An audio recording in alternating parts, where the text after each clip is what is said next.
is Kitty Louwrecht en ek is jou fisioterapeut. Vandag wil ek 'n bietjie gesels met jou oor jou rug en presies hoekom doen ons 'n rhizotomy. Ek weet dokter het dit vir jou baie mooi verduidelik.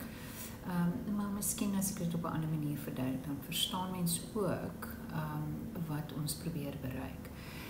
Die eerste belangrike ding om te verstaan is dat die rug het 2 kolomme. En die voorste kolom is waar ons die kussentjie het. Nou, jy weet, mense weet baie van die kussentjie, want dit is gewoonlik wat in rugoperasies, as die kussentjie probleme gee, dan kry mense rugoperasie. Maar dan op die agterste kolom het ons klein fasetgewriggies. Nou, fasetgewriggies is soos enige ander gewrig in die liggaam. Alle gewrigte het kraakbeen aan die binnekant, want dit help dat die 2 benige punte maklik oor mekaar beweeg. En dan het dit 'n kapseltjie om met vloeistof aan die binnekant. Die funksie van die vloeistof is soos wat jy beweeg. Dit is maar soos ons grease in ons kar sit of olie. Dit smeer die bewegende gedeeltes. Maar terselfdertyd voed dit ook die kraakbeen.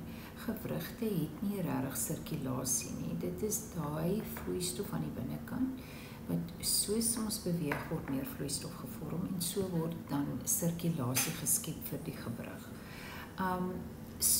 En dit is in jou geval waar die probleem lê. Nou ongelukkig is die fasetgewriggie so klein dat ons kan hulle nog nie vervang nie. Wat dokter gaan doen is, mense moet bietjie dink aan daai gewriggies, soos as ons jy weet, die lang pad vat met klein kindertjies in die kar en hulle kla. Jy weet, en nou sê hulle, ek wil stop, ek is moeg, die een sit op my kant, jy weet, ek is dors, ek wil toilet toe gaan. Jou gewriggie, omdat hy seer is, en omdat sy kraakbeen verweer, kla die gewriggie die hele tyd.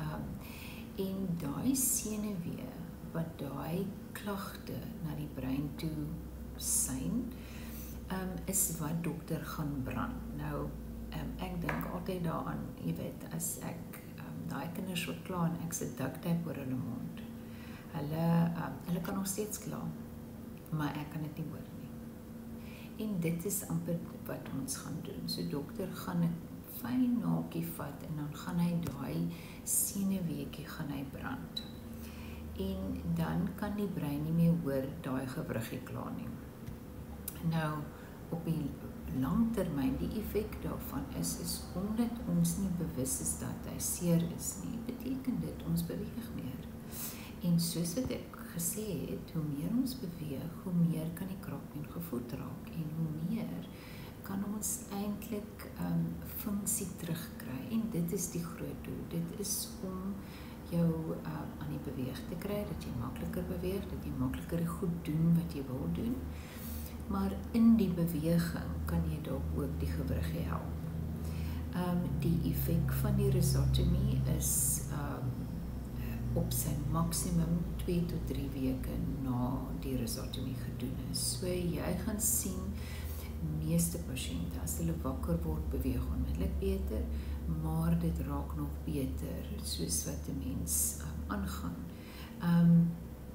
Ek gaan jou sien binne 'n uur na jou prosedure, dan gaan ons opstaan, ek gaan vir jou tuisprogram gee en ek gaan vir jou oefeninge gee en dan volg jy met my op, want dit gaan oor om jou sterker te kry en ook om te leer hoe om daai klein fasetgewriggies te beskerm. En dit maak dat die effek daarvan, jy weet, vir ons voordelig is. So ek hoop dit het gehelp en ek sien vir jou binnekort.